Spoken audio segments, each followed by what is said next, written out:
All right, what's up, guys? Welcome to the 32nd episode of The Get Down. My name is Kareem. Gary W. here. We are actually recording this podcast a lot earlier than we normally do. Actually, not a lot earlier, but earlier than we normally do because we just got some very interesting information for the state of New Jersey. We have ease restrictions, and venues are now allowed to be open until 2 or 3 a.m. The town gets to make the decision on the closing time. But our two major markets have said we are going to close at 3 a.m. I am shocked about Hoboken and 3 a.m. closure. Now, I realize that's probably politically driven because you would look awful if you put a restriction on your time for venues and other towns around you are not doing that. But we all know that the mayor of Hoboken is, I don't want to say anti-bar or anti-party. I'm going to say anti-bar, anti-nightlife, maybe not anti-bar. Okay. Well, we know he's anti us making money. So fuck him on record. And so is there a capacity? Yes. So we went from 25% to 35%. Now, I think most venues were going over 25% anyway, not by a ton. That's just, I'm going to call it how I see it. I don't know. I've heard this across the board in all. It's a loose 25%. Right. I've heard this across the board, not only in our markets. Actually, this is the first I'm hearing about it in our markets, but I'm hearing about it like in towns like 𝐃𝐨𝐬𝐬, in places like in other parts of the state. I'm hearing that it's not that hard 25. Right. In the major markets, it's going to be more strict than it's going to be in the suburbs. Right. I think with Hoboken and with Jersey City, you know, people aren't necessarily walking around knocking down your door to make sure the count is right. It's like more as though you walk by, you take a look, and like people are socially distanced and sat down. And I think that's what they look for mostly. But so that has changed since October. So I came in the first week of October, and I know for a fact that when we were DJing at one place in Hoboken that we had to put masks on, make sure everybody was distant, like people were coming around checking. I guess that has now changed over the last 3 they months. Don't necessarily have the agents that are like popping around as much, at least. Whereas when we first started working, like at the Ashford in Jersey City, the cops were coming in like 4 times per night. That place is a hotbed for not a hotbed, a target. I would call that, right? Yeah. So that place is, it's so funny. We work in markets and at venues that are, I feel like, targets and like very outlier-ish situations. You know, like we said, the mayor of Hoboken doesn't love nightlife, and the Ashford is definitely targeted when it comes to capacity on a regular night. Never mind, post-COVID. Yeah. Or whatever, COVID. So. It was really funny because last episode and last week we were saying, hey, like, is nightlife maybe on the road to recovery? Like, are we seeing some glimpses of hope? And now we have this. And in a matter of 24 hours, we have 11 DJ bookings per weekend. Well, I'm going to peel back the curtain here. We recorded that podcast 2 days ago, put it out yesterday, and now today we're messing with trying to get DJs booked back in places this weekend. You know, those spidey senses were tingling, Gar. Yeah, we knew. I think we're experienced enough, even, obviously not in this situation, but experienced enough to know when stuff's going to kind of pop. Like, you kind of feel it, right? Whether it's a lot more people are coming out, or people start to talk a certain way that are within the industry, and you kind of know it feels like it's time, and there it was. And then it was a mad scramble to try to get, and still a scramble to get DJs in venues. Literally talking to venues like, hey, can you get me someone tomorrow? Like, yeah, we can get you somebody from tomorrow, but we got to figure that shit out. But this is, and I feel like a new DJ group or a new hiring agency you'd be a little nervous about this. This is something that maybe 5 years ago we would be like, oh my God, we got to figure this out. Yeah. But I think you get put in this situation almost weekly doing what we do. So it's kind of not a big deal at this point. Right. Because we really took pride in like not saying no to somebody, even an hour before a set is supposed to start. And an owner says, my DJ can't make it. Can you get somebody here? Like, yeah, fuck yeah. We're going to get somebody there every time.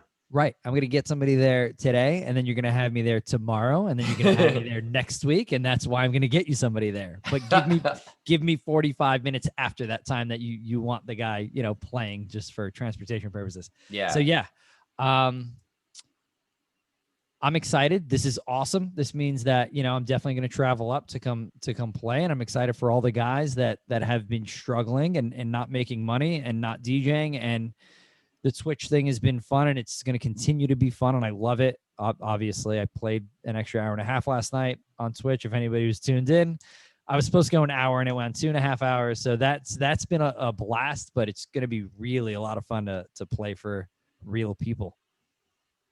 Yeah, I mean, you haven't played for people live since what, October, since the last time you were up here, right? I think it's October 8th, 9th, and 10th was the last time. Yeah. So it's been too long. And we've been playing up here, but it's not the same. It's not even close to the same, but it's Right. refreshing to now have people like take the mind state of I'm going out on a Friday night or Saturday night kind of thing.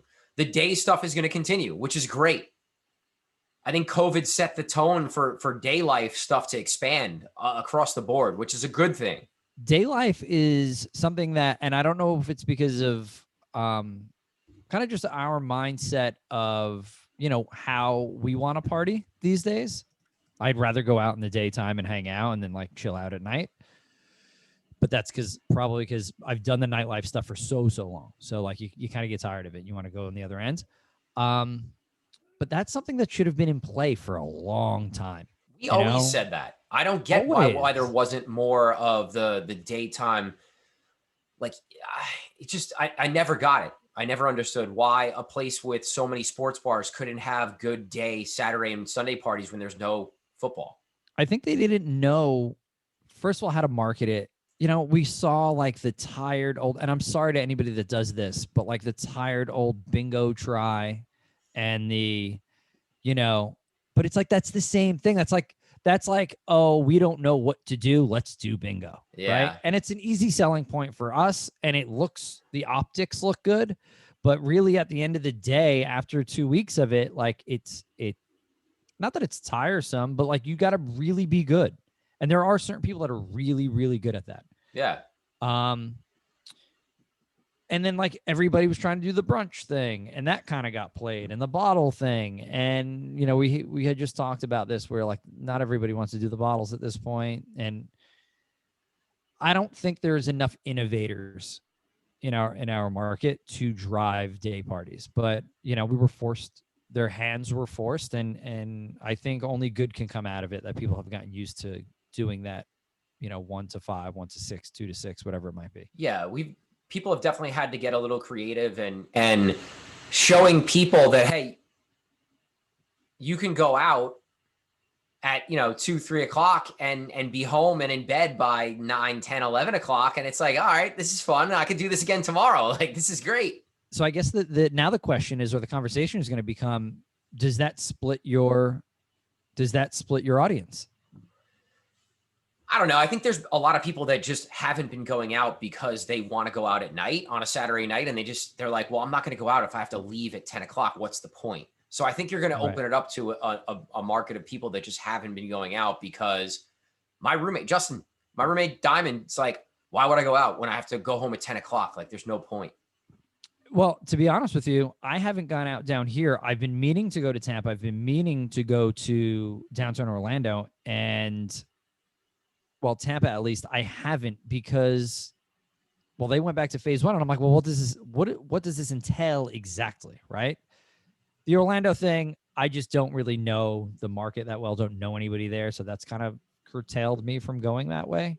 But with Tampa, it was like that was a shut-off point for me, where like if there was going to be you have to sit down at a table thing, or we're going to shut down earlier thing, like I'm not interested in it. You know, especially when you're going to network in a place. Yeah. or be so if you're just trying to be social, obviously. Yeah. But anyway. Yeah. I mean, we've kind of like, we're always talking about COVID and implications and things and whatever. But the reason why we really wanted to jump on and record this again so quickly is because we've been stressing about, all right, well, like, what do we do now? Who do we approach? How do we approach it? How do we talk about money? So if you and I are struggling with that, I think you guys who are listening are also struggling with that and maybe asking the question like, well, what do I do now? So this podcast is going to be about what do I do now? Or what do I do when my market announces some sort of opening, whether it be a capacity increase, whether it be a time increase, whether it be sitting at the bar, standing, whatever it might be. Anytime there is new information or something that is going to help the bar make more money, it's an opportunity for you to, at a minimum, check in, have a conversation, ask the question about booking entertainment. I think you needed to be ahead of this. Just like, and I'm pretty positive we've spoken about this in the past, but just like any holiday weekend, just like anything like football season coming up, you need to be ahead of the game, right? You can't be, oh, it gets announced and now I'm going to reach out. That's not how it works. You have to be in these people's mind when that thing gets announced and when that change happens, or when that season changes. If you're not in the manager's mind when that's happening, you're probably getting beaten out by someone else, right? Because there's hungrier people out there, and I think we've been decent with decent. I'm not saying we've been good. We've been decent with keeping in contact with all of our venues throughout quarantine and checking in with people. I mean, time gets away from you, and just like anything else, like I'm like, oh, I just checked in with him like 3 weeks ago, and I look and I'm like, holy shit, that was May. That was like 8 months ago. Like it's so you have to be persistent without being annoying. That's number one. And you like we said, this was announced yesterday. So if you weren't in your manager's ear or in your contact's ear a week ago or a month ago, you might be left in the dust because people are looking for DJs for this weekend. We're recording this on a Thursday, so there are people looking for DJs for tomorrow, and Saturday and Sunday. So yeah, and I think it's easy for us to say some of this stuff because we have our group and we have these relationships with these venues that they were relying on us to deliver entertainment. So now that they are opening up again, it's like, all right, well, of course I'm going to hit up Cream or Gary or Cream and Gary because that's who we've worked with. And like, have we done an amazing job with staying in contact with all of our venues? No, but we have been checking in and touching base and asking the question of, hey, have you thought about bringing entertainment back? And, all of that plays a role. So for the DJs that are just working for themselves and like in a market, like what are the things that they should be doing? Well, we've talked about what they should have been doing over quarantine, right? Right. And popping in, saying what's up to the manager, showing value, offering things. Like that's all stuff that if you've been doing that, now is the time to go ask like, hey, are you looking to hire somebody or ask, this is capitalization time. Capitalize on all of that work that you did. Right. Those markets have been open to some capacity, no pun intended. And if you weren't doing that stuff, you don't be shocked when the next guy that was doing that gets booked in front of you. But at the same time, you should always have places on your radar that you should be popping into. And unfortunately, if you don't get booked at a place this weekend, well, maybe that's a place that you got to go hang out at every Friday now. You know that they're having DJs. You didn't know if they were going to have a DJ, and now you found out that they do. Unfortunately, you're not in there. Well, guess what? You're the new regular there every Friday, buying 2 beers, talking to the manager, buying the DJ who's there a shot or two, and really cozying up to the venue that you want to work at. Like that's now what your strategy is going to be if you were kind of left behind. You know, I mean, I don't know. That's my perspective of that. yeah, I think that's smart. I think that's definitely the move. And if you have venues that you were working with regularly that haven't had entertainment, like those are the first people you call, right? What's the places that I've been working at that haven't had entertainment that maybe now might have entertainment? And this is a phone call. This is not a text. This is not an email. Right. This is a phone call. We said this today to each other, like, should I text him? Like, you're like, no, this is phone call. I was like, yes, phone call, 100%. Right. Right. If you could pop in the venue and see them in person, even better. Like, right. As we know, though, like, you know, that could turn into a huge waste of time. But yeah, these are the chances you have to take, right? You have to be willing to lose an afternoon, you know, and pop into places, because honestly, that pop in is that's even way more effective than a phone call. right. So if you put that to scale, it's like, guys, like text message, phone call, popping in, like if you pop in and talk to somebody, the likelihood of you getting booked there goes up probably, and I'm not even kidding, like 70%. You know, like just having that face to face is really, really, really effective. Something we've talked about too for DJs that are maybe just looking to break into places or start a new party or whatever, you know, we talked about creating that target list of venues that you might want to work at, or you think there's an opportunity, or you think might be a good spot to have a party. Like tomorrow, you have to hit them up. Like you have to ask. If you don't ask for an opportunity, it's never going to just fall in your lap. Maybe honestly, I called one of our main venues, and I'm like, yo, what's up for Saturday? He's like, what do you mean?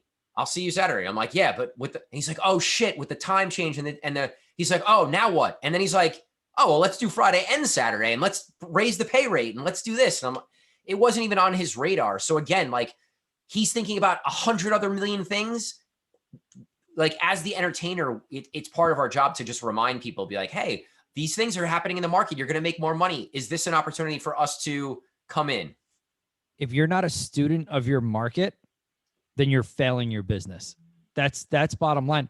That was, and I brought this up on another podcast. But you know, this was taught to me at a young age. Like anything that you're involved in, if you're not a student of it, then you're not really well-rounded in what you're doing, right? You have to know the history of it. You have to know the ins and outs of whatever that thing is, and then you also have to be ahead of the game, right?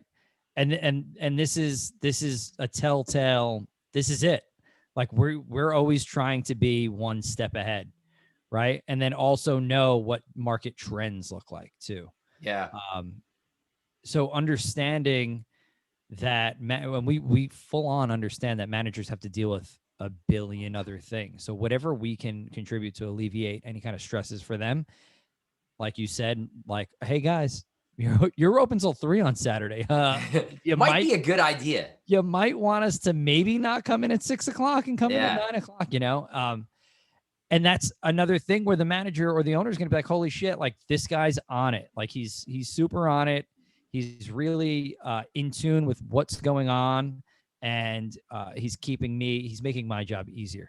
You would think that this is like a big thing that everybody would be just like on their radar, but it's not. It's crazy to me. DJs are celebrating it, and I feel like managers and owners are like, they're like, yes, but then there's everything else that goes along with it. It's like, okay, well now I have to have my cooks here later. I have to order more food, order more alcohol. I was just going to say, I got to make sure my food's up. I got to make sure my alcohol's up. Like, you know, and they're probably on the phone with food distributors, liquor distributors, you know, and there's all of that stuff happening. And we say this all the time. I hate to say this, but we are bottom of the barrel, last person to be thought about. So you need to make sure that your presence is known at the end of the day. Right, because the places that are open are not big nightclubs that rely on entertainment. It's bars that you're a piece of the night. Right, but this is the thing. They don't rely on entertainment, but that entertainment sells more drinks, which pays the bills. Right. They may or not believe that. they don't even, half the places that you work at probably don't even realize it. Yeah. You know, and they're not realizing that their rent is literally getting paid between 10 and 2. And why? Because there's music there to entertain people. Yeah. You know, Now, smart owners and smart managers do realize that, and those are the venues that hold the DJ in higher regard, or the entertainment. It could be a band in higher regard. So let's bring up the big question. And I think it's the thing that everybody struggles with. We struggle with, and we really talk about most, and that's pricing. Like, how do you adjust to pricing at a venue that, let's say you were playing from 6 to 10 and the venue was only getting busy from 8 to 10. So you had 2 hours of like full house at 25% making money, where now you have the capability to potentially have a DJ from whatever, 6 to 10 and then 10 to close. Like, what do you do? Like, how do you approach a venue? How do you talk about pricing? I think that you need to go into negotiation empathetic, number one, right? You have to understand, you have to come from an understanding from the position that they're in. Because we're all in the same position. I realize that, but I think if you approach the negotiation empathetic and be like, listen, I understand the situation you're in, that you were kind of just breaking even, and that's why we're at the number we were at. Well, let's come up a little bit toward what the normal number would be. I understand that you're still not at full capacity. So let's come up with a number that's a little higher, but that works for you and I, that I'm not crushing you. And then also, this needs to be brought into conversation, that we're going to get to X number. It doesn't have to be in 6 weeks or 4 weeks, or you don't have to put a time frame on it, but like that's in their mind, that we're going to get to this number later on. Yeah. I think the conversation around, like, what's your number? What do you want to be making? And I think as a DJ, you need to ask the owner or manager, whoever's in charge, what do I need to do, or what needs to happen in order for the number to go from A to B? And you get that in an email or a text somewhere in writing, so that in 6 weeks or 4 weeks, when you check in and say, hey, what's our ring on a Friday? And they say, oh, well, it's up $8,000. And your talks with the owner was, if the ring goes up $5,000, we can increase your rate. Like, you need to know exactly what it is that the venue or owner considers success, right? Yeah. And then do whatever you can do to show the owner that the night's been successful, so that your money can get where you want it to go. But I will also say, before you go, right now, the venues, they really need to come up. And it doesn't need to be crazy, but they need to show some sort of, hey, we understand that we're going to make a lot more money now, and we have a lot more time where we can actually make money. And thank you for hanging in with us at this number for this long. Here's an extra $75 just to show that we appreciate you, or $50 or $100 or whatever it is. There's two scenarios here. One is a place that you're currently working at that is at, like, let's say you're doing 6 to 10 and you're at this crazy low number.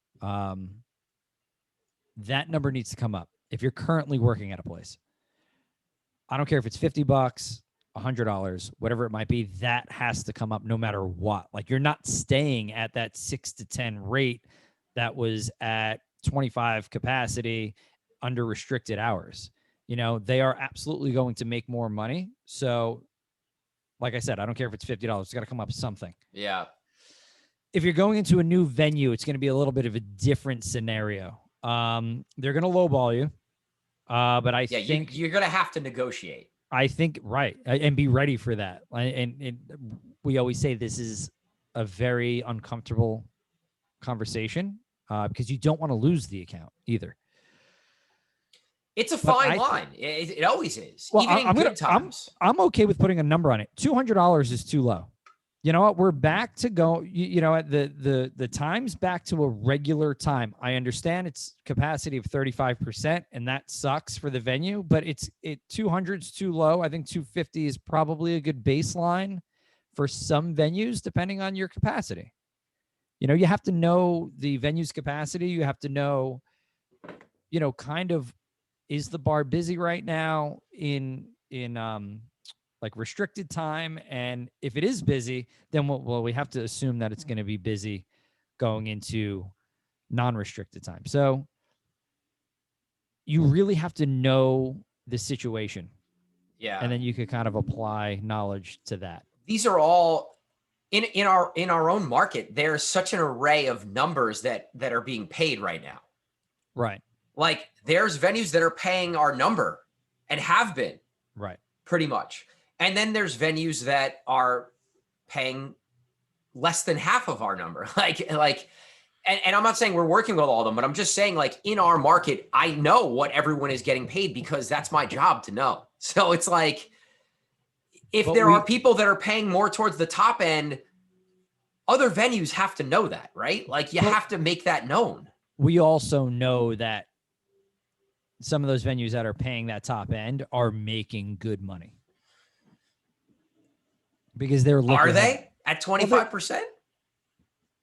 So here's the deal. So liquor, for anybody that doesn't know, anybody that is liquor driven, shot driven, beer driven, especially hard liquor and hard liquor mixed drink driven, they're making probably tenfold over the place that's a beer and food place.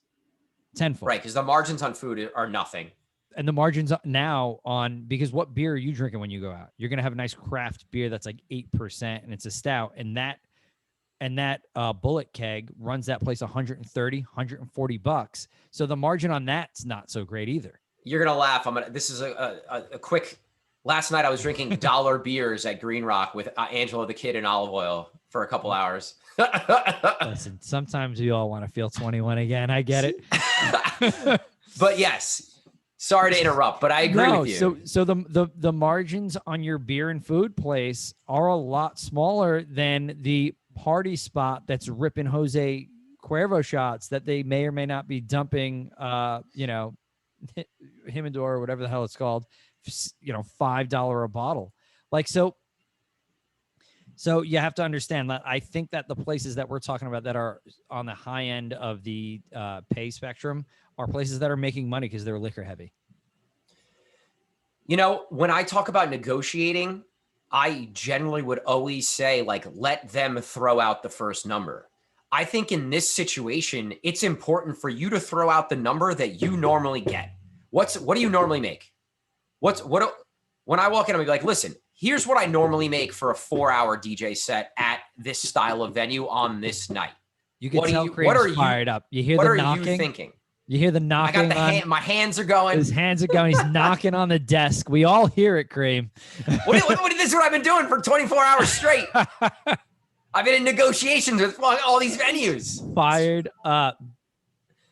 There's been good experiences and like less than good experiences, but you're right. You let them know what you want your number to be, because sometimes they don't know. Sometimes there's a person who's running a place that might not know what you can make in other places in the market. So I think it's important to let them know and then say, hey, this is what I normally make. What are you guys thinking? What's the budget?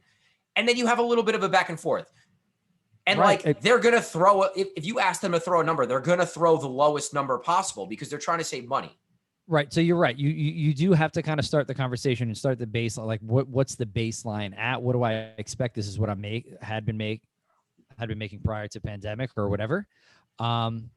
This is also important because a lot of these places have management that it's new management. Right. That's the big thing. And you normally have crazy turnover in management in bars and nightlife and dining. And now it's even going to be worse because, coming out of this, people are all over the place as to where they're working. Right. Yeah. People are just looking for jobs, whoever's hiring. So like, you don't know, you might have a manager that's been in finance his whole life, and you just don't know. So yes, it is probably best to throw the number and then educate that person on, listen, this is what the number is normally. So just so they can't come in and be like, oh, I'll give you $100. Right. And that's also my cousin will do it for $100. Right. Because if they come into the thing thinking that they're going to be able to pay a DJ $200 or $150, like, I think they need to understand what your baseline actually is. If they don't know, right. I think that's important. So right. I would say, start reasonably high, start at your high end of what you would normally make on the higher end and say, hey, this is what I normally would make. What are you thinking? And then go from there. And whatever you feel comfortable with doing for a set number of hours, like that's what you agree upon, you know? Yeah, even if you only made that number like 3 or 4 times in your career, like that's still a good place to start. You still Yeah. made that at some point, and you can always, you're right, you could always come down. You're the better negotiator because I'm always afraid to lose the venue. Yeah, but You I'm know? afraid to lose the venue too, man. And like, again, these are long-term relationships for us. So it's a little different than like if a random person calls and says, "Hey, Kareem, what do you normally get paid for a 3-hour set on a Saturday?" Like, I'm going to Right. throw a way higher number at that person than the person who's booking our group for 4 gigs a weekend. Like, Right. Completely different. it's different. But like we said, you got to know situation. You got to know your situation. You got to know your financial situation. And then you also need to know like what, and be educated on what the venue situation is as well. So, all right. So I know we can go on forever about pricing, but I think we've laid out a good plan for you guys to now go and be able to reach out to these places if you haven't already. And if you have questions or you run into a situation where you're like not really sure what to do, hit me or Gary up. Hit one of your DJ friends up, ask for help. It's way easier to talk out a situation of like what you should do with one of your DJ friends than to do it in your head and second guess every decision you make, because I do that all day.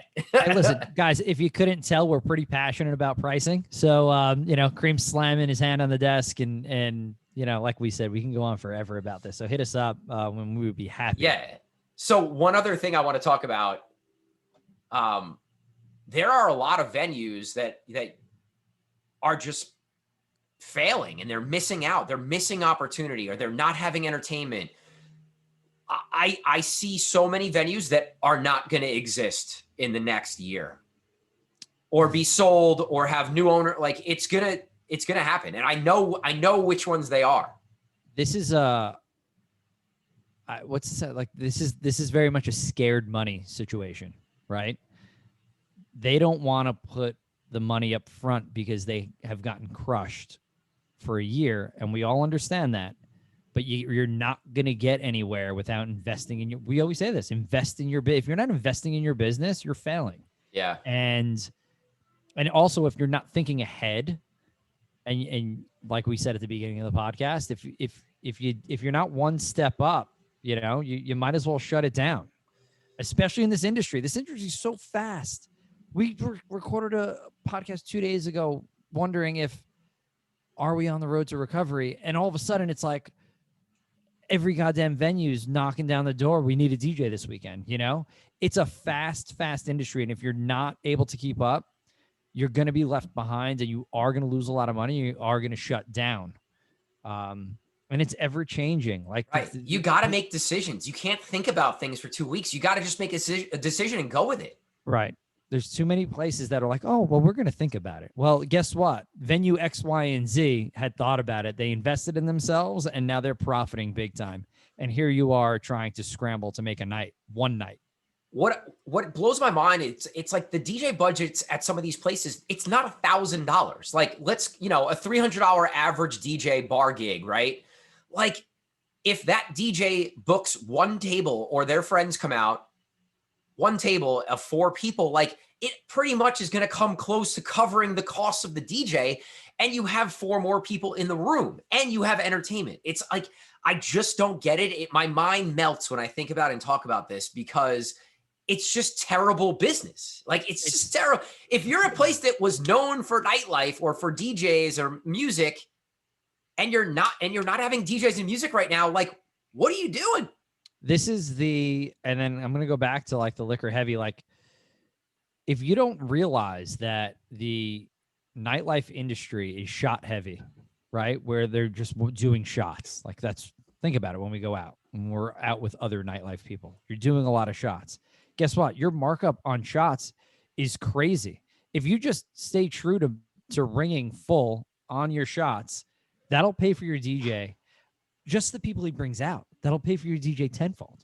Yeah. Not tenfold, but maybe like it'll pay for your DJ just in shots. You know what I mean? So like it's not knowing your clientele. Right. It's just being completely disconnected. You just have no idea. And you don't deserve to own a place. Like you don't. Right. if you're, gosh, it's so bad. It's you bad. have to keep up with the times, it's man. bad. Not only that, but like how many other rival competitor places around you are doing everything they can to bring people in the door. So not only are you doing nothing, but your next door neighbor is doing everything they could possibly do to create a fun atmosphere that people want to hang out at. I can think of 4 places offhand, or 5 places in Hoboken specifically, that are just failing miserably, that like have been static silence over this whole quarantine. You know, and it's something that like we talk about behind closed doors, and probably on the podcast a decent amount, that like if you're not putting yourself out there throughout all of this slow time, your relevance is plummeted. Your stock is plummeted, quite literally. You know, and you deserve to get your shit shut down. Sorry, not sorry. Yeah, like I'm gonna give ourselves a little credit. I don't really like to talk about like all the things that we get done, but like realistically, we've been working for a year straight, making little to no money, right?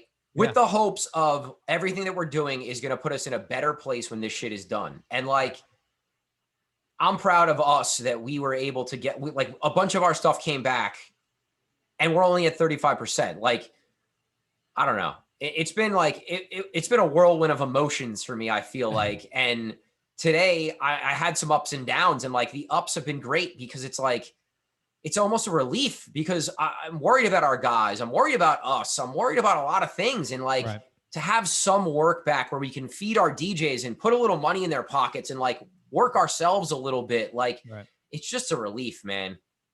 It is. And I think just from our, I don't want to put this out there, just from our group text, you could see the relief. Yeah. People were fired up. You can hear the relief. And I think that every DJ in the game right now is breathing a sigh of relief, whether they have gigs lined up or not, because at least there's a chance of opportunity. Right. And that's where the stress is, and that's where the depression of not working came in, is where I don't have control over my DJ life. Yeah. And this has created a little bit of hope in grabbing back that control, you know? So yeah, man, real Listen, good. Get down DJs. Let's fucking go. Let's get it. All the boys, be ready. Let's go. You might see like, 2015 Cream come out some of these weekends. Man, I'm hoping to be there for that. No, man. And I know we've talked mostly about, like, we talked all about our market, but I think it gives you guys who maybe your market is still closed a little bit of a glimpse that like just a time change can create so much opportunity. A 10% increase in capacity could create opportunity. So like, yeah, it might suck right now, but like keep fucking trucking, man. Keep doing what you're doing. Keep putting the work in, and like, it's gonna pay off. Right. It sucks you don't know when, but it's gonna. Stay connected to your places, keep putting content out, keep staying relevant on your Instagram and your TikTok and whatever you have going on. And, because you don't, like you said, you don't know. It could be at 24 hours or 48 hours. You could be recording a podcast about, I don't know what's going to happen. And then you're recording another podcast about this is what's fucking happening, in 48 hours. So like, keep, like you said, keep trucking on, guys. Keep doing it. Stay positive. That's honestly the most important thing. Stay positive, stay working. And it's hard. It's real hard. It's been real hard, man. And listen, the work's not done yet because there's still a lot of venues left that aren't booking. There's still money that needs to come up. There's a lot of stuff that needs to happen. Like, get me a dance floor. Now we can start talking about that. Right. That'll be the next podcast. No, I know. We still got some time. But listen, it's a great day for New Jersey nightlife. So that's it. That's all I really got, man. And I'll say this. If you normally listen to this podcast on an app, watch the YouTube this time. This is the most fired up I've been. A lot of emotions, a lot of movements. The most Italian we've seen. Yeah, you'll get. And I've had no drinks, so I'm not even like, I'm just fired up. Man, running on adrenaline at this point. So It's true. this is good. I like this. This was a good conversation, and I think a lot of people needed to hear this. It's a lot of just reiteration of things that we've gone over this entire time, but now it's time to put it into action. Yeah, agreed. All right, let's wrap. Thank you guys. Thank you guys, as always, for checking us out. Man, what do we want to promo? We always ask our guests what they want to promo. What are we promoing? Well, Twitch every Wednesday, which that's top of mind because we did that yesterday. A lot of fun, really great community going on over there. So definitely join us. Our free Slack channel that we're putting out content pretty much every single day. So check that out. I put out a hilarious curated playlist today. I haven't listened to it yet, but I saw your write-up and I'm interested. Dude, it's ridiculous. So Super Bowl obviously is this weekend. So I put up a curated playlist it's called Super Songs. So it's everything that's in it is either you're a artist or the song has super in it. And it was interesting. I'm going to throw this out there. You've been creating these playlists for a year plus, let's say. We're getting toward a year. It's probably been like. So if you're not in the Slack channel, you can literally go into the Slack channel and download at least 30 or 40 playlists. There's probably 40 in there. In all different genres and like the 10 best songs or 10 songs that you can play instantly in your crates. I haven't repeated much. Not repeated, but like it hasn't gotten redundant. Like we're really all over the place, guys. Yeah. So honestly, if you're a DJ and you're not in our free Slack channel and you don't participate at all in anything else, but you're just interested in growing your music knowledge, that's worth it in and of itself. Yeah, I think the other thing too is like we throw out to the group if somebody wants to stream on our channel on Twitch, right. Like that's we true. We throw last minute things. Like we'll throw our bootleg packs in there before they go anywhere else. So yeah, we're rambling on this, but sorry, there's a lot of value in that. There's a lot of value in that I feel like is underutilized by anybody who's listening to this podcast. So get on. Yeah, we do a ton of shit. Just go to our Instagram and click on the link tree, and you can see the fucking 30 things that we have up there. See, you give us an opportunity to promote things, Kareem, and this is what happens. That's what we do. Oh man. All right, man. This was a great episode. Thank you guys for listening. We'll be back next week and get out there, put your work in. That's all I got. Stay positive. I'm Gary W. Kareem, peace out. Peace out, guys.